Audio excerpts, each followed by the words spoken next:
Daun salam telah digunakan selama ribuan tahun. Manfaat dan khasiatnya telah melegenda.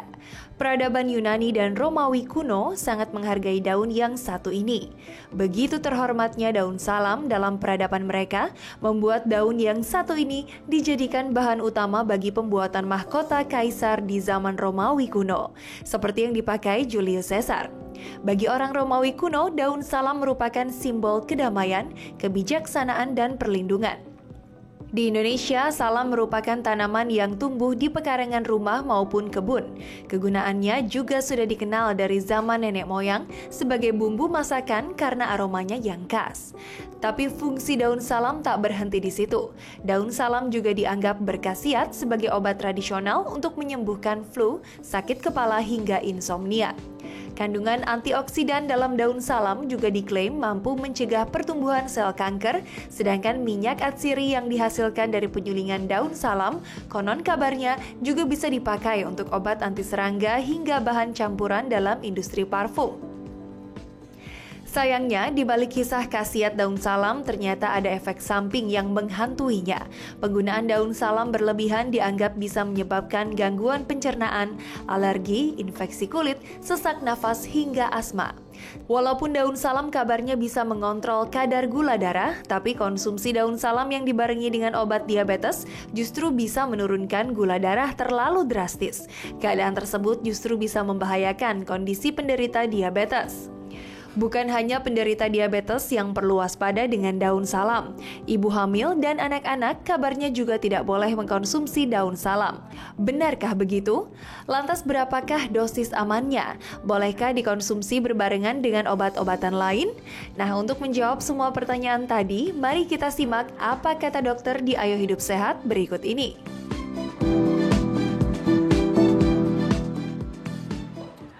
Ya, tadi ternyata tuh ada banyak macam mitosnya ya. Mitos gak sih? Aku penasaran, masa nggak boleh ini, nggak boleh itu, nggak boleh ini. Sedangkan kalau daun salam ini kalau misalnya aku masak tuh selalu aku campur-campurin gitu loh, Dok. Karena itu dia kayak penambah rasa dan baunya itu enak banget nih contohnya kan. Oh, ini emang udah pengen makan, cuma kurang nasi putih hangat aja. Iya, betul. Enak banget kan. Dan ternyata hebat banget, zaman dulu dipakai sama kaisar, kita pakai buat makanan. Iya, makanya. Kan?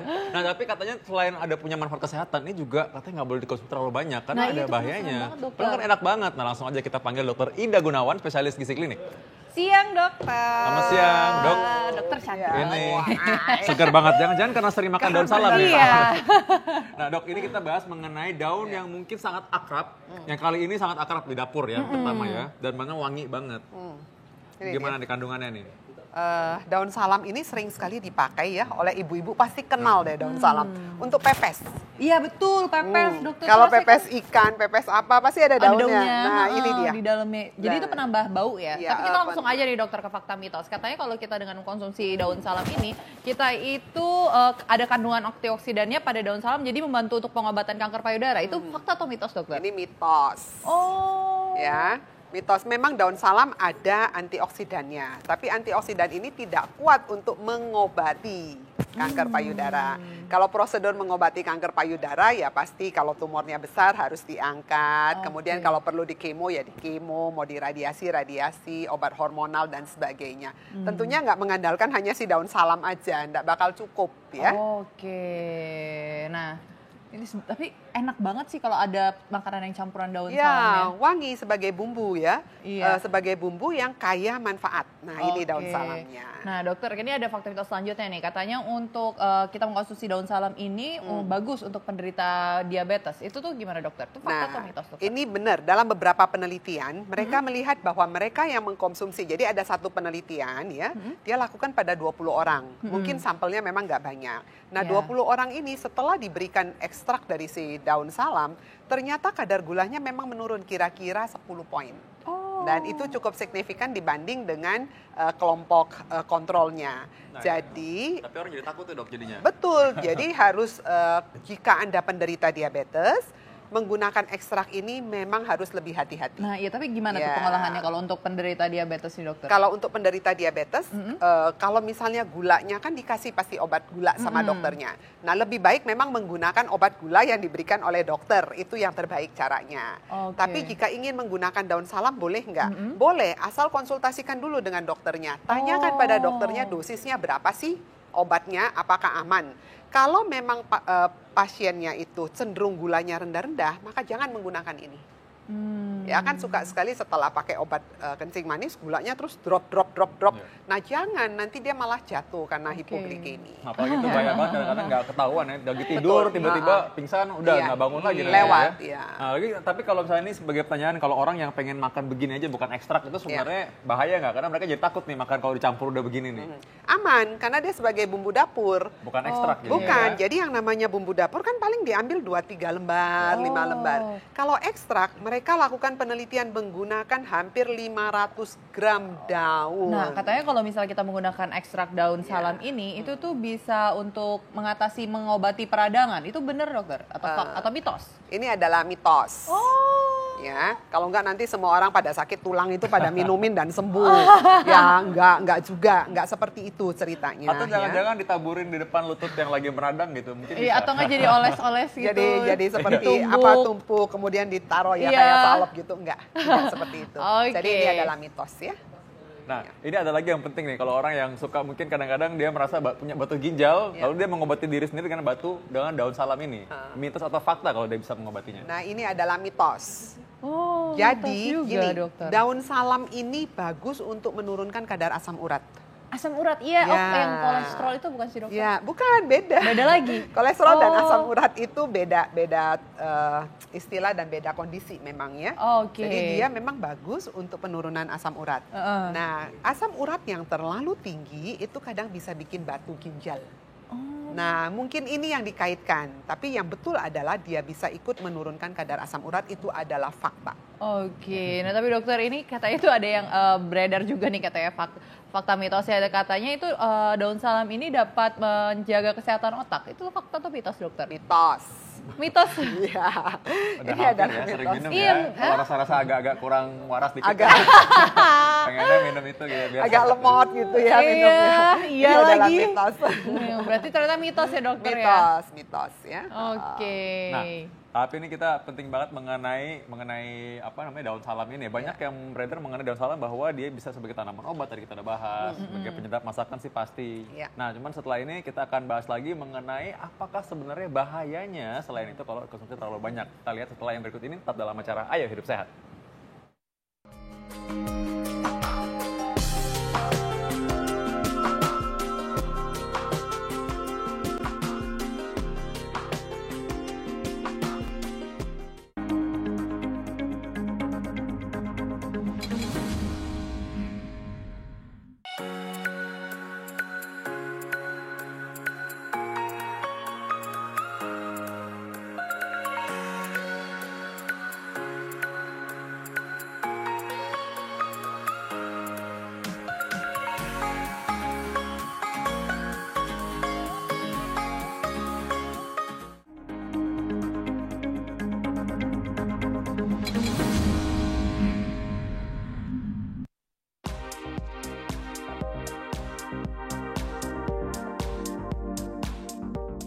Manfaat daun salam bagi kesehatan konon adalah untuk mengobati penyakit asam urat, diabetes, menurunkan kolesterol, serta tekanan darah.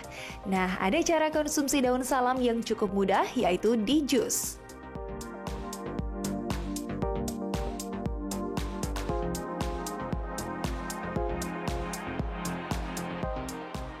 Pemirsa, pernahkah Anda mencoba membuat jus daun salam? Wah, kalau didengar mungkin Anda akan berpikir nih rasanya tidak enak ya pemirsa ya.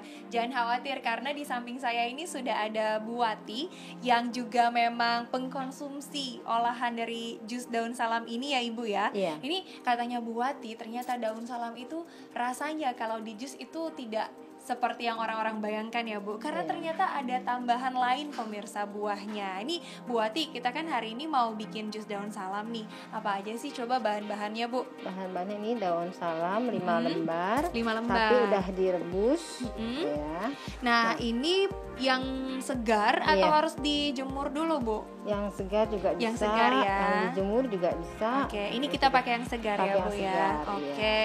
Nah, terus kemudian daun salamnya direbus Iya. sampai berubah warna seperti ini pemirsa. Nah, selain daun salam Bu, ada tambahan apa lagi Bu Tambahan buahnya? madu, Madu, madu oke, untuk secukupnya. manis ya Bu ya, Iya. untuk rasa manis. Kemudian Terusnya buah alpukat.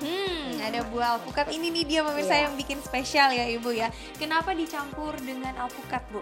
Supaya Rasanya ya Bu ya. berwarna. Jadi untuk menghindari rasa pahit dari daun salam ini pemirsa, ada tambahan buah lain yaitu alpukat. Nah, untuk ramuan daun salam dan alpukat ini manfaatnya untuk apa sih Bu?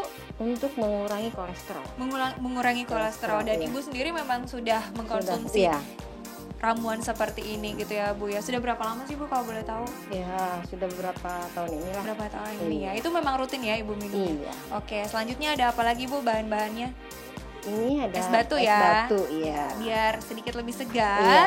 Ini kita tambahkan sedikit es batu. Nanti akan kita taruh di gelas ini ya Bu ya. Iya. Oke, langsung aja pemirsa, ini cukup sederhana ya cara membuatnya. Jadi tadi air daun Daun salam salam, yang sudah iya. direbus ini kita Kita masukkan ke dalam blender aromanya. Lalu kemudian campurkan dengan buah alpukat ya. Nah, itu dia dicampurkan dengan alpukat, ditambahkan batu es secukupnya juga. Kalau Anda yang suka dingin, mungkin bisa ditambahkan tambah banyak kalau banyak ya. yang bagaimana selera ya. Ya. Oke.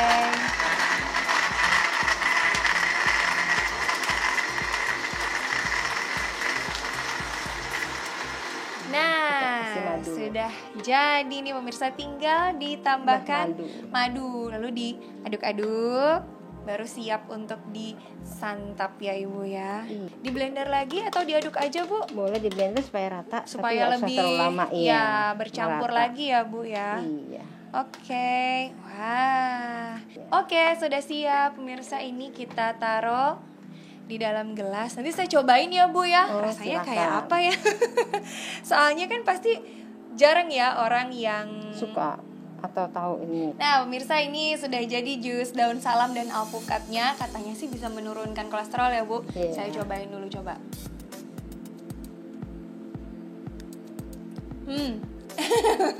Jadi pemirsa kalau boleh jujur nih ya Bu Wati ya, ini rasanya walaupun udah ditambahin Campur alpukat, ya. tapi masih ada ya. Aroma daun salam itu memang kuat sekali pemirsa. Jadi walaupun sudah dicampur alpukat, madu dan sebagainya, ini masih terasa baunya. Tapi namanya obat ya, Iya. memang kadang-kadang ya tidak enak juga untuk dikonsumsi gitu. Tapi banyak juga orang yang memang menggunakan ini sebagai obat herbal alternatif, termasuk Bu Wati ini ya pemirsa ya. Dan Anda juga bisa pemirsa mencicipi jus daun salam ini dengan membuatnya sendiri di rumah. Bagaimana? Tertarik? Wow, tadi ada jus alpukat, baru tahu kalau bisa ditambahin apa air daun salam ya. Tapi rasanya kayak gimana sih dokter? Itu sebenarnya itu malah gimana nih? Itu bermanfaat bener dokter, katanya bisa menurunkan kolesterol. Ya, sebetulnya memang daun salam bisa ikut menurunkan kolesterol ya. Memang itu ada penelitiannya, tapi penelitian itu terbatas pada penelitian tikus, jadi pada hewan coba. Belum manusia? pada manusia. Oh, Ya, masih cek dulu aja lah kolesterolnya Iya. ya. Tahu, ya. Abis itu masuk ke darah dulu kalau gitu ya. Nah ini berhubungan dengan fakta atau mitos berikutnya nih. Daun salam dapat menurunkan kolesterol kan, dan asam urat sekaligus. Mitos Iya. atau fakta? Yang betul adalah menurunkan asam urat. Ya, tapi kalau menurunkan kolesterol itu baru pembatasan pada penelitian hewan. Jadi ini adalah fakta untuk penurunan asam urat, tapi untuk penelitian kolesterol memang harus butuh penelitian lebih lanjut. Dan belum lagi sebenarnya nanti juga kan berapa banyaknya, Berapa lembar lalu daunnya, orangnya separah ya. apa, Iya, ya betul. harus dilihat juga kan dietnya gimana lagi Iya. kan, jangan-jangan tetap makan apa segala macem, nggak jelas karena itu harus tetap periksa darah buat memastikan benar turun apa enggak ya. Iya. Oke, nah dokter ini katanya fakta mitos selanjutnya ini kan aroma dari daun salam ini tuh dapat menghilangkan stres nih. Iya. Itu tuh bener nggak sih kalau yang dibakar dibuat aromaterapi kayak gitu emang benar? Ini mitos. Oh mitos. Mitos. Jadi mereka menganggap bahwa minyak atsiri, jadi daun-daun ini banyak sekali minyak atsiri ya. Minyak atsiri ini itu memang punya manfaat bagus untuk mengusir insektisida. Jadi Apa itu, dokter? nyamuk, binatang-binatang kecil yang gigit-gigitin. Bisa. Nah itu bagus sekali ya. Tapi kalau buat menghilangkan stres, tidak. Karena banyak juga orang cium wangi daun ini malah tambah pusing kepalanya katanya Coba ya. tes. Emang baunya gimana sih? Aku jadi penasaran. Nggak ada baunya tapi. Gak ada baunya ya? Ya, oke lah makanya. Nah, ini ada satu lagi nih. Daun salam dapat berfungsi sebagai anti cacing. Mitos atau fakta? Ini adalah mitos. Ya, jadi daun salam ini dia tidak sebagai anti cacing ya, tapi dia bagus untuk diare. Oh, Ya, untuk apa, bakteri. Jadi E. coli, kuman yang Bakterinya, bakteri ya. yang ada di usus besar, tapi kan ada yang kita suka dengar bakteri baik, bakteri jahat. Iya, betul. Nah, yang jahatnya ini nanti kalau dia berubah sifat menjadi jahat, nah dia itu bisa dimatikan dengan si daun salam ini. Ya, jadi kalau buat orang dengan diare tapi penyebabnya E. coli ya seperti itu dia baik sekali untuk diberikan daun Daun salam. salam bisa merubah sifat bakteri itu. Jahat jadi baik, baik jadi jahat. Bukan yang jahat itu yang dimatikan. Tapi dokter, ini nih berhubungan dengan yang orang yang penderita MAH nih dokter. Iya. Katanya dengan mengkonsumsi daun salam itu dapat meningkatkan asam lambung gitu. Itu fakta atau mitos dokter? Mitos. Oh. Jadi daun salam ini nggak ada kaitannya dengan segala produksi asam lambung ya, nggak ada. Sama sekali nggak ada Sama ya? sekali nggak ada ya. Kalau nggak nanti semua orang yang menggunakan bumbu-bumbu dapur Indonesia ya berabe nggak bisa pada Oh makan. iya betul. Kalau berlebihan gimana dokter? Juga bisa, tetap juga nggak bisa? Nggak ada. Nggak Tidak ada ya, memang penelitian tidak sampai ada. sekarang ya. Tidak ada hubungannya Nggak ada. ya. Oke. Asal sebagai bumbu masak sebenarnya harusnya relatif aman ya sebenarnya. Iya, aman, Jangan karena orang jadi nggak ketakutan banyak. jadinya kan. Iya, Ya, bumbu artinya kalau- masak boleh. Ya, kalau dibuat bumbu masak buat apa sebenarnya harusnya nggak sampai begitu Enggak, ya. ya. Nah, ngomong-ngomong soal bumbu masak nih ya, yang bukan cuma daun salam aja nih yang akrab. Kita coba lihat rempah-rempah yang lain di bumi Indonesia yang juga sedap penyedap masakan. Kita lihat saat lain, coba setelah ini. Indonesia sangat terkenal di mata dunia sebagai salah satu negara yang menghasilkan berbagai macam rempah. Rempah-rempah merupakan tumbuhan yang mempunyai rasa dan aroma yang sangat kuat. Dahulu, rempah-rempah merupakan komoditas yang sangat berharga, bahkan dihargai sama dengan emas. Saat ini, rempah-rempah semakin berharga karena khasiatnya yang tidak sekedar untuk penyedap rasa, tapi juga kesehatan kita. Nah, berikut ini 5 rempah-rempah asli Indonesia yang menjadi primadona hasil rangkuman tim Ayo Hidup Sehat.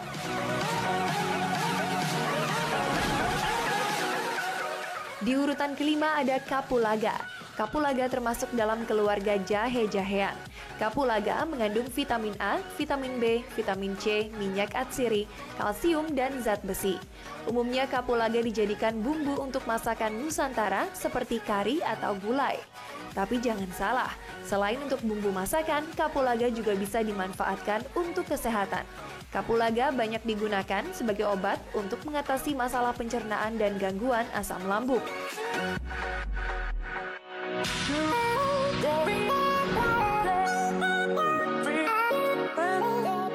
Di urutan keempat ada buah pala. Pala pada umumnya diolah menjadi manisan, sedangkan bijinya digunakan sebagai penyedap dalam masakan. Tapi biji pala disebut-sebut juga berguna untuk menghangatkan dan menjaga metabolisme tubuh. Rempah asli Indonesia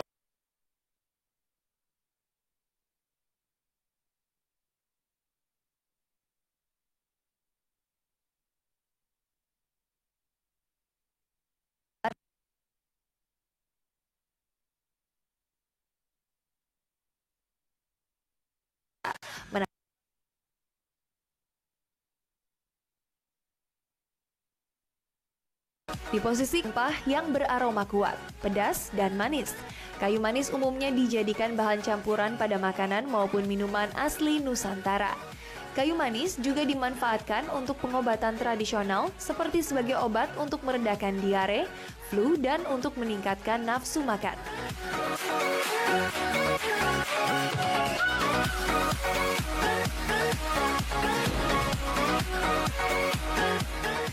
Selanjutnya di urutan kedua ada lada.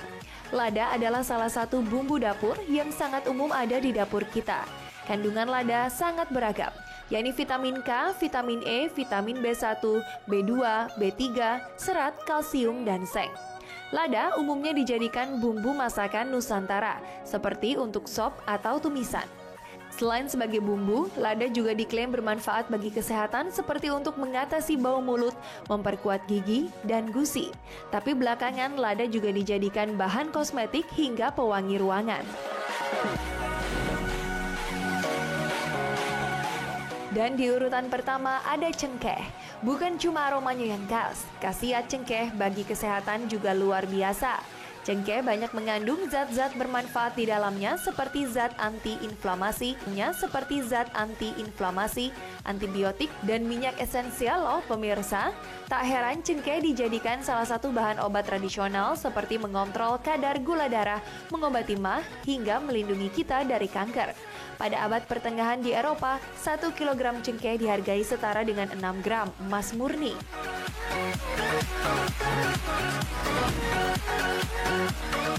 Nah, itu tadi 5 rempah asli Indonesia yang menjadi primadona, bukan hanya di Nusantara, tapi juga di dunia. Wow, tadi banyak juga ya ternyata ya. Terus apalagi aku baru tahu kalau cengkeh itu bisa dibuat macam-macam ya. Ternyata ya. Apalagi juga kadang kalau misalnya ada nih yang nasi apa gitu dia pakai cengkeh jadi baunya lebih gurih terus lebih beda ya. Kayak nggak kayak biasanya aja. Iya benar, dan memang semua itu juga malah punya juga manfaat kesehatan. Iya. Memang Indonesia kaya banget, luar biasa. Nah, balik lagi nih soal daun salam nih. Gimana dok, ini daun salam supaya orang-orang yang menggemari daun salam ini bisa mendapatkan manfaat yang sebesar-besarnya dari daun salam ini? Iya, baik. Jadi daun salam ini adalah salah satu dari bumbu dapur yang banyak sekali di Nusantara ya. Jadi ini salah satu kebijakan Nusantara yang memberikan manfaat kesehatan yang luar biasa sebetulnya.